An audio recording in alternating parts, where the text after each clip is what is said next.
Ustedes saben que cada gobierno para construirse necesita armar una identidad. Es lógico, de cualquier signo político. Ustedes saben que el gobierno de Néstor Kirchner y después de Cristina se apoyaron mucho en las organizaciones de derechos humanos y en los pañuelos blancos.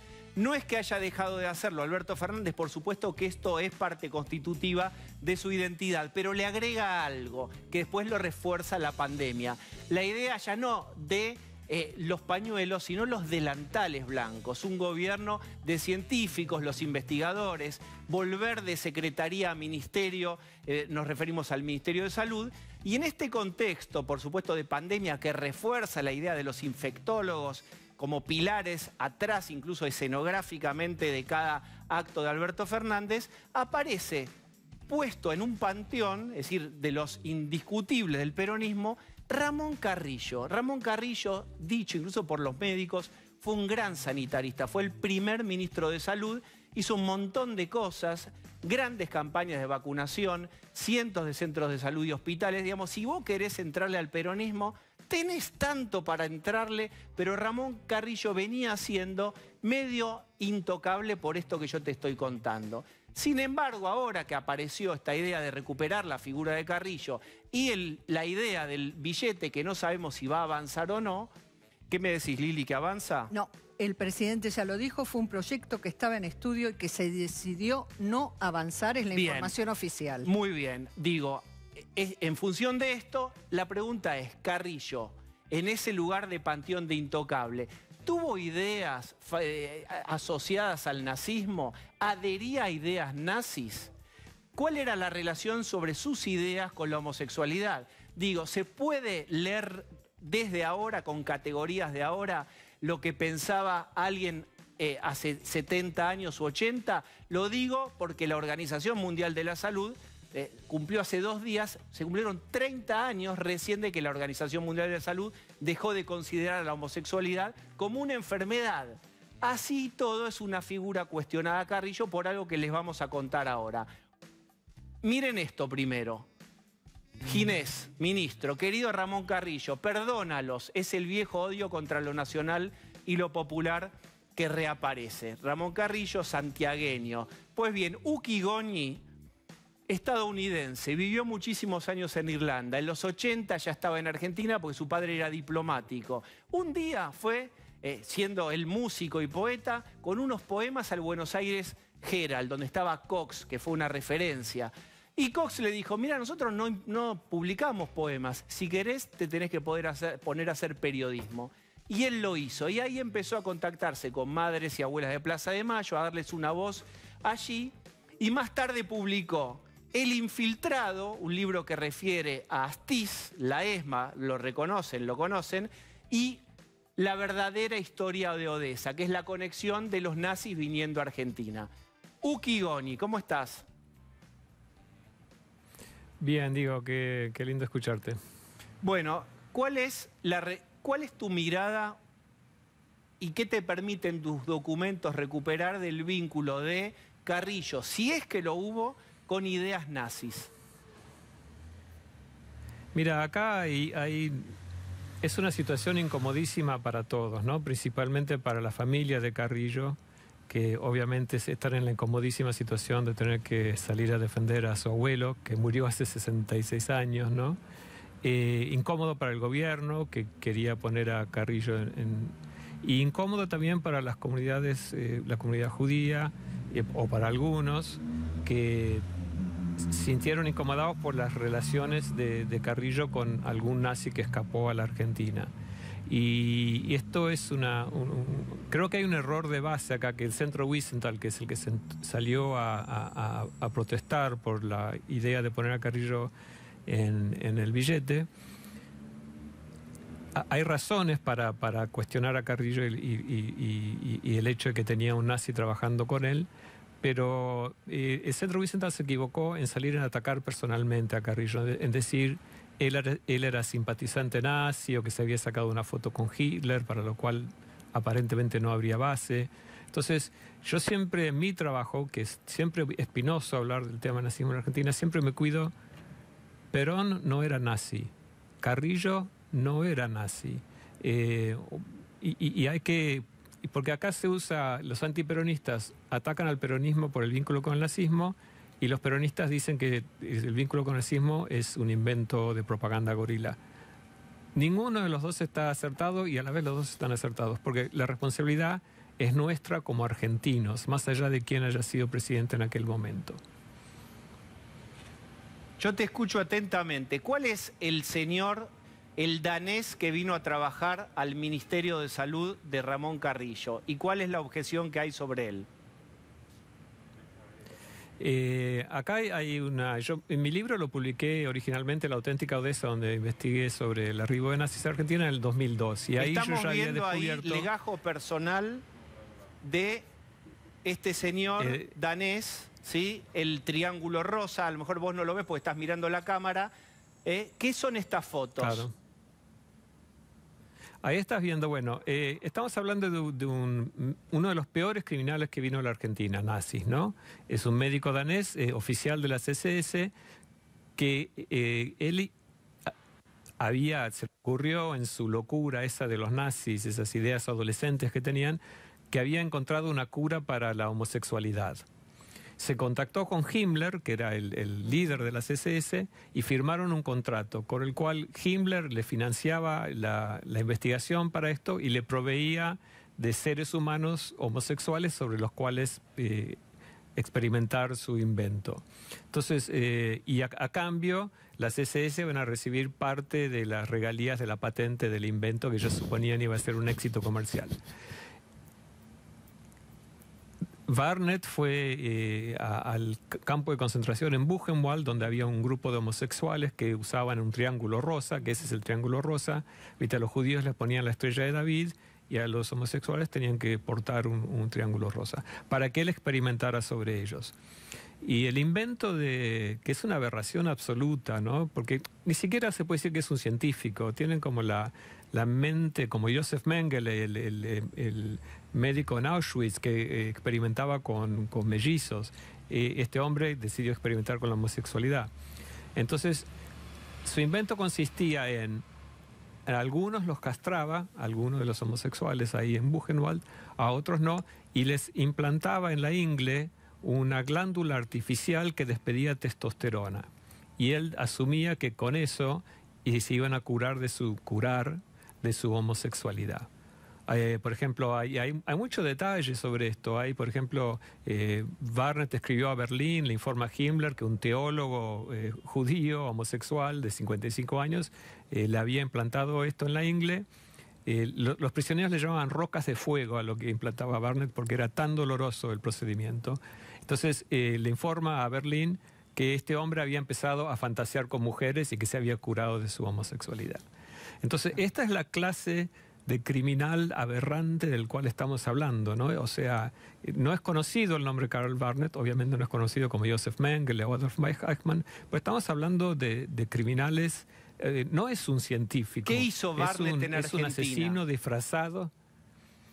Barnett, cuando llega en el 47, al mes de llegar, firma un contrato con el doctor Ramón Carrillo, que en ese momento era secretario de Salud, un contrato de 5 años a 1.500 pesos por mes para actuar como asesor de Carrillo en temas del expertise de Barnett. Pero Perón o Carrillo o ambos, Uki, ¿sabían de esto?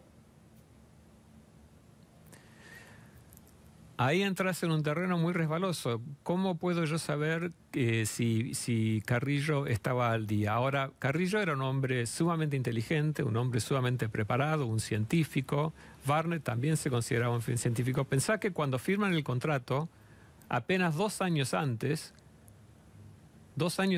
Barnett había estado en Buchenwald y haciendo estos experimentos sobre seres humanos vivos, algunos de los cuales morían. Y después, desde la Argentina, el hijo de Barnett en Dinamarca, seguían en este tema de las investigaciones porque Barnett seguía convencido que ahora podía venderle su invento no a Himmler, que ya estaba muerto Himmler, sino a alguna compañía farmacéutica norteamericana. Pero igual es todo ahí suposición. Pero bueno... Claro, que yo no puedo saber si hablaron Carrillo y Barnett de este tema o no, pero sí, ahí tenemos documentos en el 48, Carrillo firma una resolución en el cual dice que para tener acceso directo y permanente a los temas de la especialización de Barnett, le renueva, le hace una especie de... lo convierte en su... lo pone bajo sus órdenes directas, es lo que dice la resolución. Este es un legajo que está hoy en día en el Ministerio de Salud del gobierno argentino. Es el legajo, no me acuerdo, 11692 creo que es, del año 47. O sea, es muy fácil. Hay muchos historiadores que salen a decir que Carrillo no era nazi y el Centro Wiesenthal que dice que era nazi. Ninguno de los dos aporta nada al conocimiento sobre esa época tan complicada de la Argentina, porque lo único que nos aportaría, la verdad, es que vaya alguien a buscar ese legajo y que lo estudien, y no era el único, porque había varios médicos nazis que les habían renovado les habían revalidado el título médico para que pudieran ejercer en la Argentina y en el Ministerio de Salud. La televisión y el ser humano, que también está hecho en su imagen y semejanza a veces de la televisión, simplifica. ¿Vos creés que entonces tenía ideas nazis Carrillo? No, es que yo creo que esa pregunta, y con todo respeto te lo digo, Diego, es la pregunta equivocada. ¿Cómo es irrelevante? Enseñanos, ¿qué es lo que hay que preguntarse? Lo que hay que preguntarse es cuál fue el rol de Barnett, si se puede con la documentación que subsiste en el Ministerio de Salud hoy en día llegar a una aproximación de cuál es eso, porque es irrelevante. Yo pienso más bien que no, porque siempre me llevan cuando yo doy entrevistas y a veces no me gusta darlas al terreno de que quieren que diga que si Perón era nazi o Carrillo era nazi o si tenían ideas nazis. Yo personalmente pienso que no.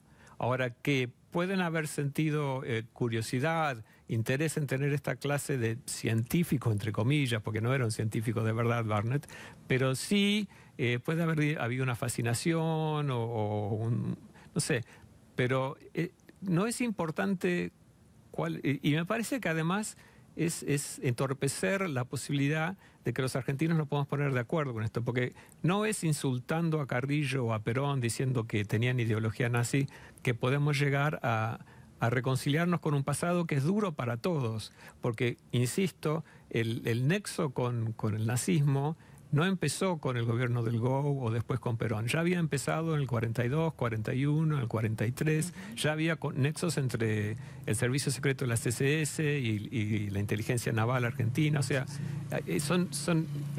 yo siempre digo, si Perón no hubiera ganado las elecciones en el 46, improbablemente, pero si no las hubiera ganado, el arribo de estos nazis, de hombres como Barnett, se hubiera producido igual por los antiguos vínculos que ya había con los gobiernos anteriores a Perón. Te pido también en los tiempos televisivos, ¿qué había en la idiosincrasia argentina o militar argentina de similitud con la alemana o con la nazi antes de Perón? ¿Cuáles eran las ideas compartidas para que con Perón, o si no hubiera estado, hubiera germinado algo igual? Y ahí había el simple hecho de que el principal inversionista en Argentina era Alemania, ya hacía muchas décadas antes. Había muchas más inversiones alemanas que americanas o inglesas en la Argentina. Tenían varios diarios, tenían varios bancos, entonces había una conexión antigua. Muchos de los nazis que vinieron acá habían vivido acá de niños, o habían uno de los principales ideólogos del nazismo, que es Richard Walter Darré, el ministro de Agricultura de Hitler, nació acá a pocas cuadras en el barrio de Belgrano y vivió y después viajó a Alemania y se convirtió en el ministro de Agricultura. Qué raro siendo argentino, ¿no? De Hitler, y principal ideólogo de la idea de la superioridad de la raza aria. O sea, había antiquísimas conexiones entre Alemania y Argentina, y los militares argentinos hacía décadas que se venían entrenando en Prusia, ¿no? En el sistema prusiano, en Alemania. Bien, tenemos un par de minutos. ¿Quién quiere, Sí. Lili? Buenas noches. Yo quería saber ¿qué función cumplió cuando vino acá? ¿Para qué lo contrató Carrillo? qué investigaciones hacía o qué rol tenía y qué pasó con él, si él murió en la Argentina o cuál fue su destino. Barnett, no sabemos exactamente cuáles fueron sus funciones, porque hay un tema, Barnett, cuando salió mi libro y salió el tema de que Barnett había estado en la Argentina, esto fue una revelación en Dinamarca. Entonces vinieron un montón de periodistas daneses, unos que escribieron un libro sobre Barnett, y esta gente entrevistó a mucha gente en la Argentina, fue al Ministerio de Salud a tratar de ver los papeles de Barnett, y ellos encontraron cartas de gente relacionada a Barnett, donde hablaba de una relación más íntima entre Carrillo y Barnett. Pero esto no lo podemos asegurar. Queda en el terreno de la historia oral o de la historia informal de cartas, ¿no? Que yo personalmente no he visto. Bien. Ahora, en los documentos, en ese legajo, ahí habla de que presta asesoría técnica en su especialidad. Ahora, la especialidad de Barnett era la cura de los homosexuales. Ahora, si es a eso que se refiere el documento, eso no lo sabemos. Bien, última casi. Bien, es bastante triste estar hablando para tantos años atrás y nunca poder empezar a hablar para adelante, pero me preguntaba por esto que decía Goñi, sobre si no hubiera ganado Perón, igualmente los nazis hubieran llegado a la Argentina por los lazos anteriores. Sin embargo, en la elección de Perón, la famosa Braden o Perón, frente a Perón estaban los aliadófilos, ¿no? Aquella gente que estaban a favor de los aliados, en aquel momento esa gran unión entre comunistas, radicales y sectores liberales. Digo, es difícil pensar que ellos hubieran dado ese paso, ¿no?